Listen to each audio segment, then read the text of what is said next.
व्यंजनाचे वर्गीकरण पुस्तकात आहे, तरी पण मी फळ्यावर लिहून दिलेलं आहे बघा. वर्ग, आता वर्गामध्ये क च ट त प असं अशा प्रकारे येतात. कठोरमध्ये कोणकोणते वर्ण येतील?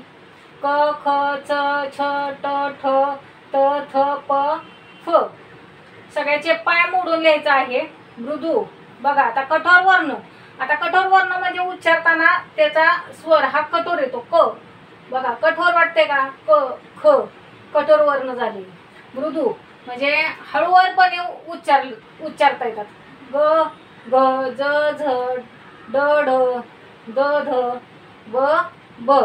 आणि अनुनासिके म्हणजे नाकातनं आवाज, ज्या उच्चारांचा नाकातनं उच्चारताना नाकातनं उच्चार होतो. ड बघा, नाकाचं हे होतं त्र न न आणि म. य र ल व श श स ह आणि ळ. आता विशेष संयुक्त व्यंजने कोणती तिथं? श आणि न्य. बघा, आता हे तुम्ही वहीत पण लिहून घ्या म्हणजे तुमच्या लक्षात राहील.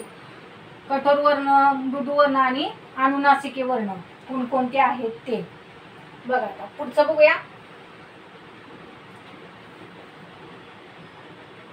क ख पासून म भ पर्यंत व्यंजने उच्चारताना जीभ, कंठ, ताल, मुर्दा, दात किंवा ओठ यांचा स्पर्श होतो, म्हणून त्या व्यंजनांना काय म्हणायचं? स्पर्श व्यंजन म्हणतात. बघा, क ख पासून म भ पर्यंत, क ख पासून म भ पर्यंत व्यंजने उच्चारताना जीभ, ओठ, दात, ताल, कंठ, दात या आपल्या म्हणजे आपल्या हे जे शरीराचे अवयव आहेत, म्हणजे दात आहे, जीभ आहे, कंठ आहे, कंठ म्हणजे गळा, ताल म्हणजे टाळू, हे उच्चारताना त्याचा स्पर्श होतो, म्हणून त्या व्यंजनांना काय म्हणायचं? स्पर्श व्यंजने म्हणतात.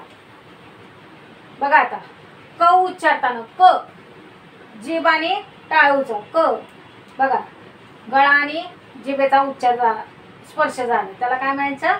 स्पर्श व्यंजने म्हणतात. बघा, ज्या वर्णांचा उच्चार हा खणखणीत आणि त्यांना नाद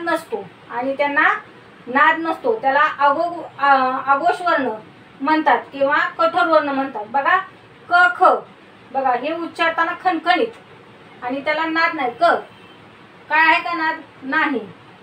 त्याला काय म्हणायचं? आघोष वर्ण किंवा कठोर वर्ण म्हणतात किंवा व्यंजने म्हणतात. जी व्यंजने उच्चारताना हळुवार आणि मृदू असतात, जी व्यंजने उच्चारताना हळुवार आणि मृदू असतात त्या व्यंजनांना नाद असतो, त्या व्यंजनांना नाद असतो. बघा, आता इथं मृदू व्यंजने कोणते? ग नाद आहे, नाद थोडा का होईना येतोय. ग ग हळुवार आपण उच्चारतो, तसं क डायरेक्ट म्हणतो आपण. हा उच्चारताना कसा हळुवार म्हणतो, ग ग. त्याला काय असतो? नाद असतो. त्याला काय म्हणायचं? मृदू वर्ण असे म्हणतात. सर्व स्वर हे मृदू वर्ण असतात. सर्व स्वर हे काय असतात? मृदू वर्ण असतात. जे वर्ण उच्चारताना नाकातून होतो, जे वर्ण उच्चारताना नाकातून त्याचा उच्चार होतो, म्हणून त्या वर्णांना, त्या व्यंजनांना किंवा त्या वर्णांना अनुनासिके किंवा पर सवर्ण देखील म्हणतात. जे वर्ण उच्चारताना नाकातून त्याचा उच्चार होतो.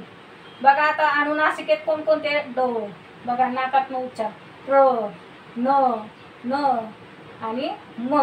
हे कसे नाकातनं उच्चार झाले, त्यांचे नाकाच्या ह्याच्यातनं उच्चार झाला किंवा त्याचा स्पर्श झाला नाकाचा, त्याला काय म्हणायचं? अनुनासिके किंवा पर सवर्ण वर्ण म्हणतात. पुढचं बघूयात.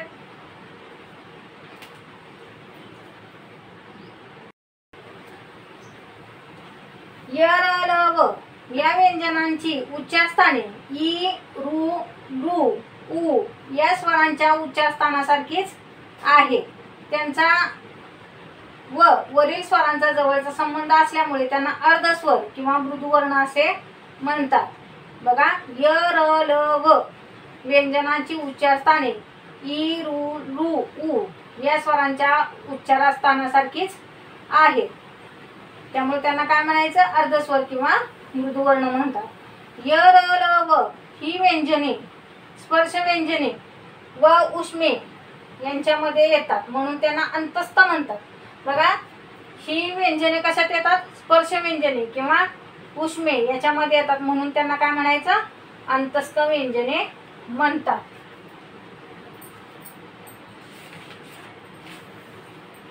पुढचं बघा, श, श, स या व्यंजनाच्या उच्चारस्थानाच्या वेळी मुखवाटेद्वारे जोरात बाहेर फेकली जाते. बघा, श,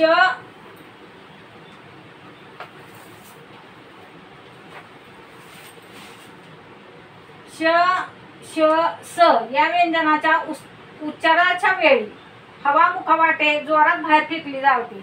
बघा, श आता जोरात आपण म्हटलो श किंवा एखादा श वर्ण शब्द शायद हा शब्द जर म्हटला तर शा म्हणताना आपलं जोरात तोंड आ होतं, म्हणजे त्याच्या वाटे काय आपली हवा बाहेर फेकली जाते. तेव्हा काहीतरी घर्षण जाणवते म्हणून त्यांना उष्मे म्हणतात. त्यांना काय म्हणायचं? उष्मे म्हणतात. म्हणजे काहीतरी स्पर्श असं घर्षण होतं. बघा, शा घर्षण झालं का? शा म्हणताना किंवा श म्हणताना घर्षण होतं, त्याला काय म्हणायचं? उष्मे म्हणतात. ह या वर्णाचा उच्चार करताना फुफ्फुसातील हवा तोंडावाटे जोराने बाहेर फेकली जाते. बघा, ह बघा, ह कुठनं आला शब्द? ह म्हणताना बघा फुफ्फुसावाटे किंवा आतून पूर्ण छातीतनं बाहेर फेकला जातो. ह त्याला काय म्हणायचं? महाप्राण म्हणतात. म्हणजे छातीतून किंवा फुफ्फुसावाटे बाहेर निघतो त्यामुळे त्याला काय म्हणायचं? महाप्राण म्हणतात. त्या व्यंजनाला काय म्हणायचं? महाप्राण म्हणतात. ळ हा मराठीतील स्वतंत्र वर्ण आहे. ळ हा मराठीतील स्वतंत्र वर्ण आहे. तो शब्द संस्कृतमध्ये, तो वर्ण संस्कृतमध्ये नाही.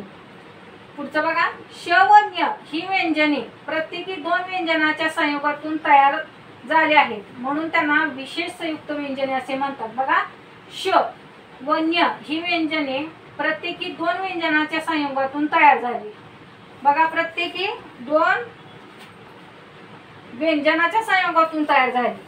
2 व्यंजने कोणती येतात? बघा, श आणि ञ ची, श आणि न ची कोणती 2 आहेत? बघा, श उच्चारताना कोणकोणते व्यंजन येतात? बघा, श अ येईल, क येईल, अप्रत्यक्षतः क अधिक श, क अधिक श, क अधिक श. आता आपण इंग्लिश मध्ये स्पेलिंग तयार करताना आपण श चं काय होतं? KSHA त्याला श शब्द तयार होतो इंग्लिश मधनं स्पेलिंग तयार करताना. मग इथं मराठीत काय? क आणि क अधिक श ही 2 व्यंजनांचा वापर श मध्ये केला आहे. ञ चं बघा, ञ चं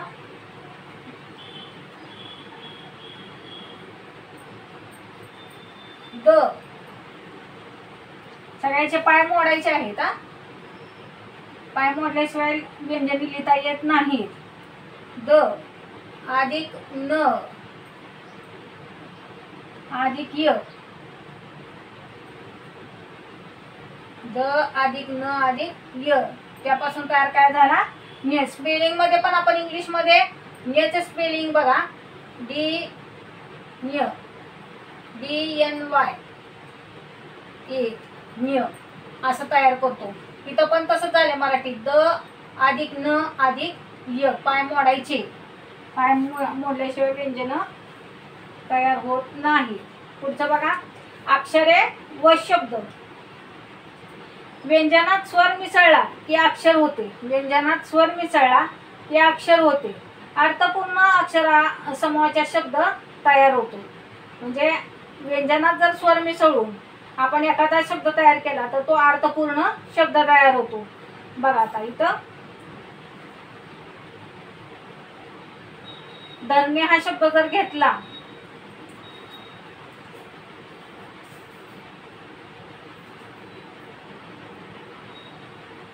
धरणी हा शब्द जर घेतला तर धच आपल्याला आधी द आधी क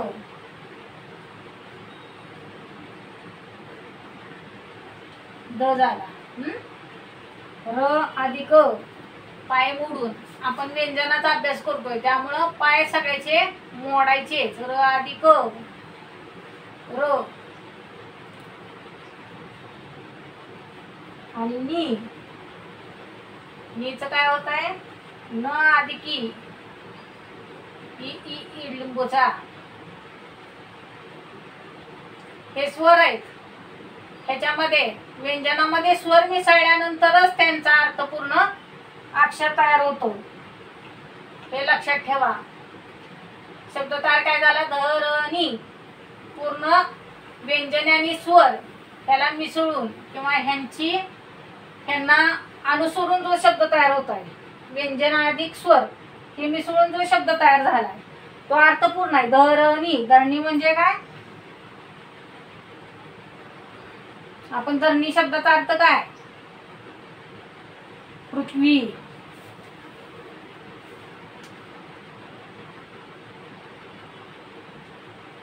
बघा आता पुढचं बघा. आता 14 खडी.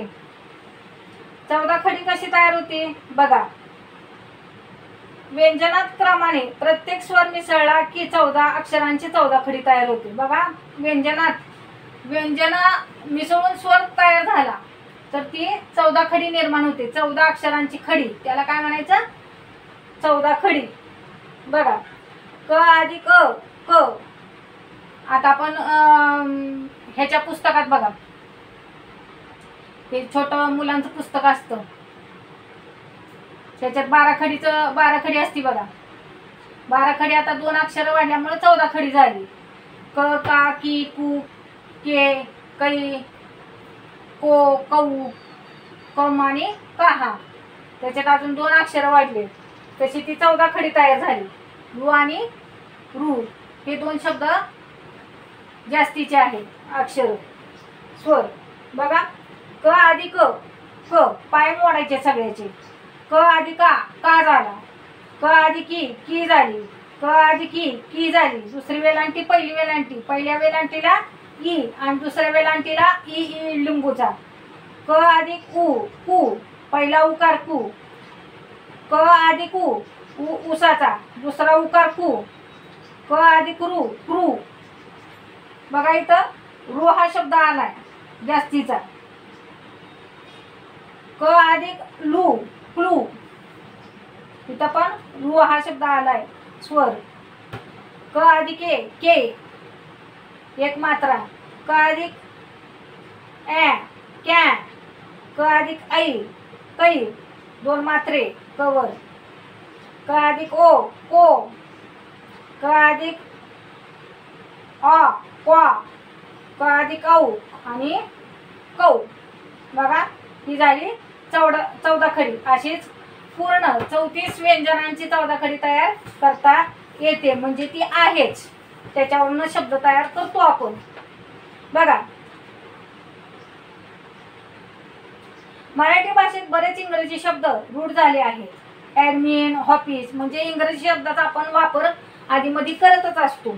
बघा आता आपण एखाद्या शाळेत गेलो तर आपण म्हणत नाही प्रवेश घ्यायचा आहे. नवीन शब्द कोणता तयार झाला आता इंग्लिश मधला शब्द ॲडमिशन. ॲडमिशन घेतलं का असं म्हणतो. तर इथं बघा मराठी भाषेत बरेच इंग्रजी शब्द रूढ झाले आहेत. त्यातील बघा ॲडमिशन ऑफिस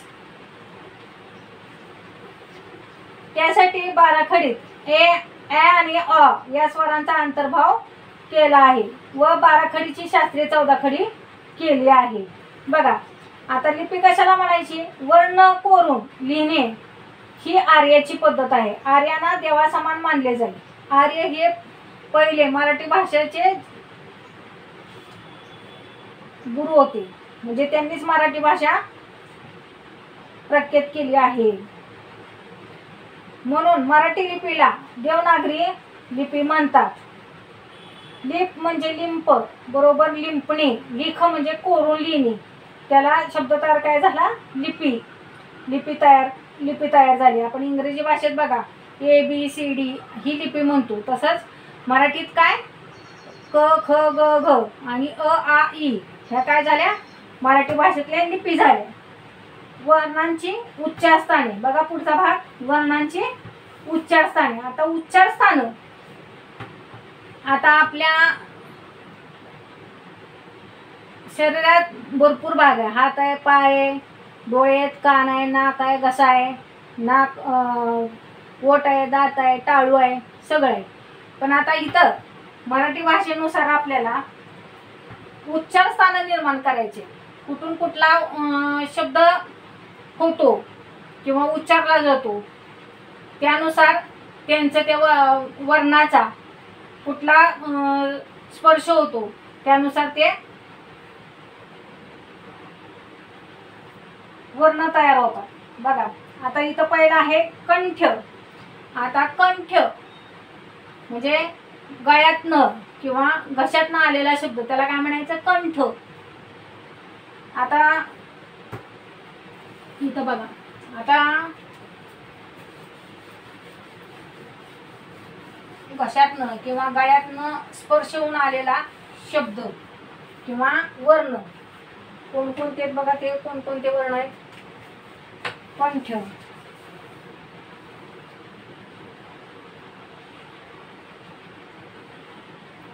कंठ्यातनं कोणकोणता येते बघा. आता स्पर्श बघा करून, कुठला स्पर्श होते? अ ला अ कुठनं आला? घशातनं आला. आ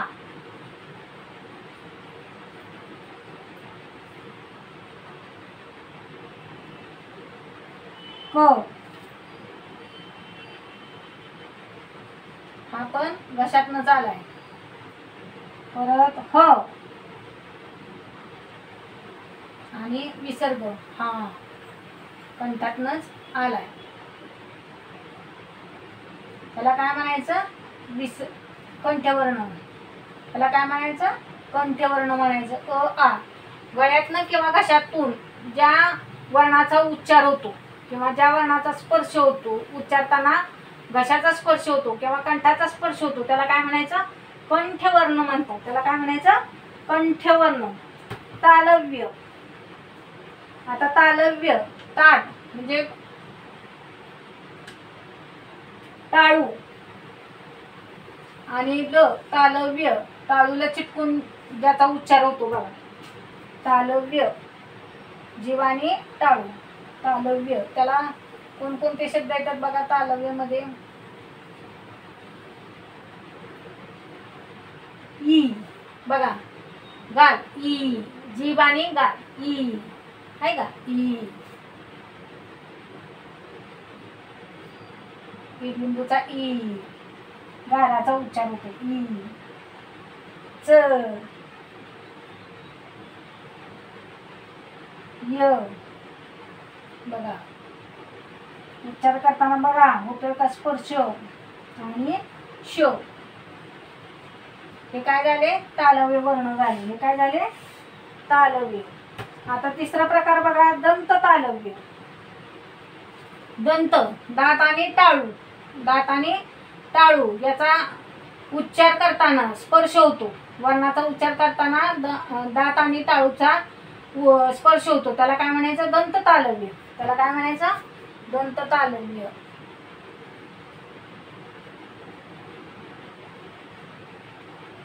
दंत तालव्य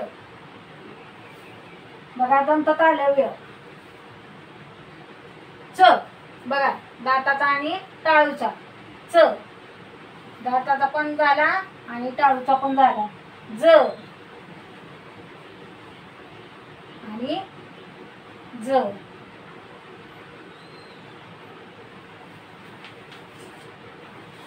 पुढचं बघा, उदरण्य. पूर्ण मुखापासून, उदरण्य म्हणजे पूर्ण मुख. पूर्ण मुख म्हणजे तोंड, दात, ओठ, जीभ, तळू सगळ्याचा उदाहरण घ्या.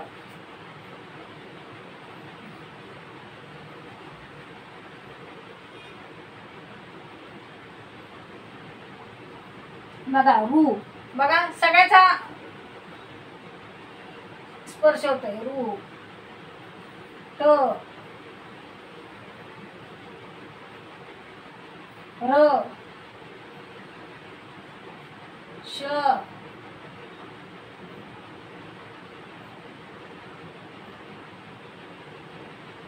आणि कोणता र.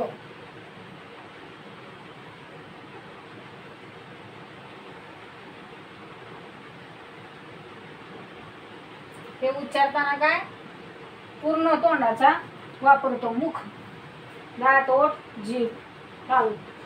दंत्य, बघा पुढचा दंत्य, दाताचा फक्त स्पर्श होतो वर्ण उच्चारताना, दाताचा स्पर्श होतो. बघा लू,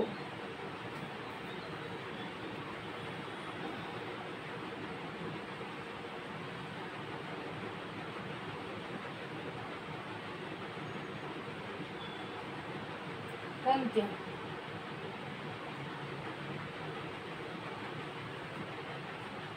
लू, तो वर्ण फक्त दाताचा आणि स.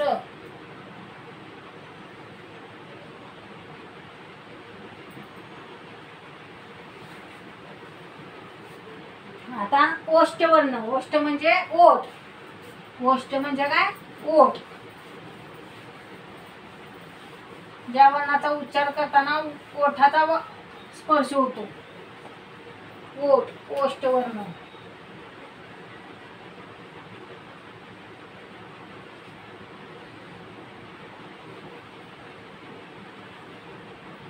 ऊ, बघा ओठाचाच वापर झाला फक्त. ऊ, उसाचा ऊ. प, हे झाले ओष्ठवर्ण. पुन्हा अनुनासिक, अनुनासिक म्हणजे नाकातून, नाकातून उच्चार होतो. अनुनासिक, नाकाचा वापर जास्त होतो. अनुनासिक.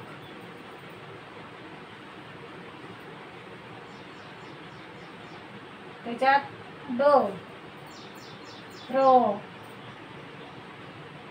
न, बघा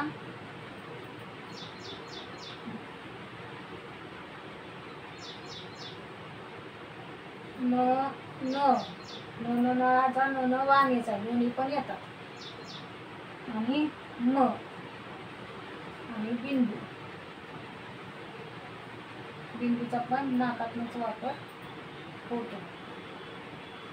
बघा कंठ तालव्य, गळा किंवा घसा आणि टाळू.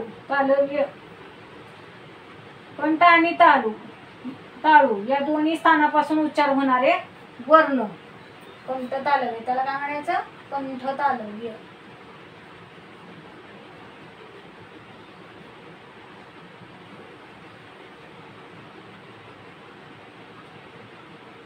त्याच्यात ओ, बघा आ आणि औ,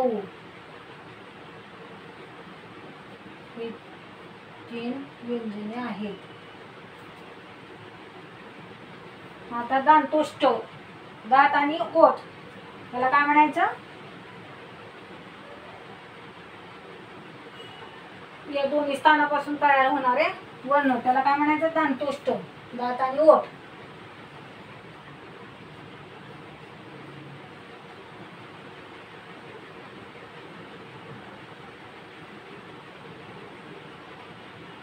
दात आणि ओठ मिळून तयार होणारे शब्द कोणते वय, फक्त दात आणि ओठ. फक्त वर्ण कोणता आहे व.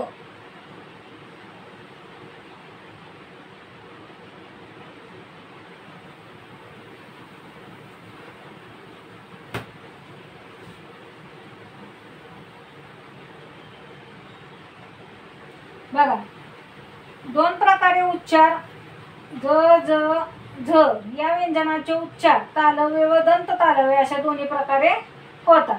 बघा तालव्यामध्ये चपळ, जग, झेला दोन प्रकारे उच्चार होतात.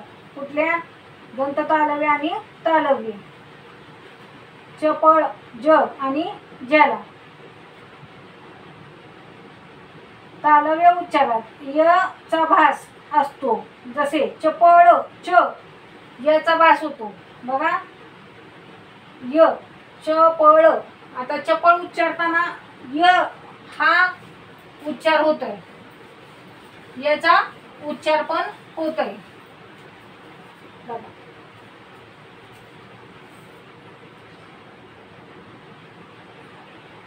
दोन प्रकारे कोणकोणते तालव्य आणि दंत तालव्यामध्ये? ज ज तालव्यामध्ये तालव्य आणि दंत तालव्यामध्ये कोणकोणते वर्ण येतात?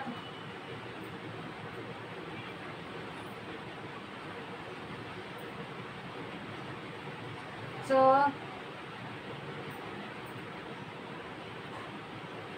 ज, व झ हे तालव्य आणि दंत तालव्यामध्ये येतात. ही व्यंजने येतात. आता उदाहरणार्थ बघा, तालव्यामध्ये बघा आपण एखादा शब्द घेऊया. उदाहरणार्थ लक्षात घ्या. तालव्यामध्ये चपळ.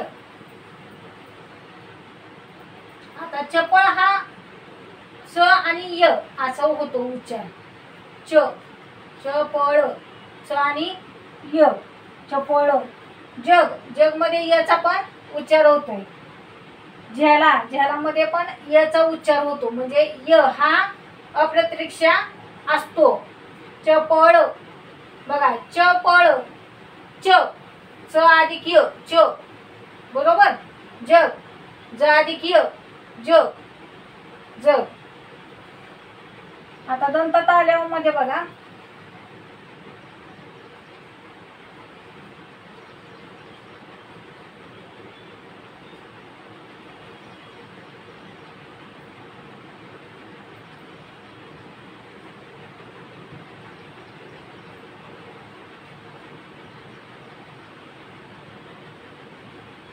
दंत तालव्यामध्ये बघा चमचा च. आता चमच्यामध्ये पण य आला. चमचा.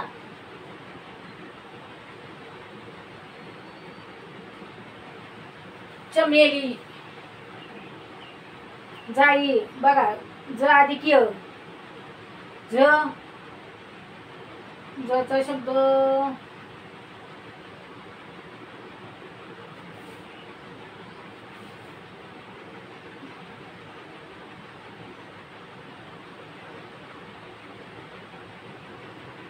झोपा किंवा झाड. बघा त्याच्यामध्ये चमचा,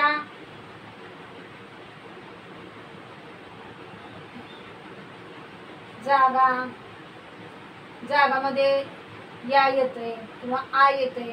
झोपामध्ये पण आ येते, म्हणजे याचा उच्चार अप्रत्यक्षरित्या होतो. त्याला तालव्य आणि दंत तालव्य हे दोन्ही पण कशात येतात? ज ज आणि झ हे तालव्य पण आहेत आणि दंत तालव्य पण व्यंजने आहेत. व्हिडिओ आवडला असेल तर लाईक करा, शेअर करा, सबस्क्राईब करा. धन्यवाद. या पुढील भाग पुढच्या व्हिडिओमध्ये बघू. नमस्कार.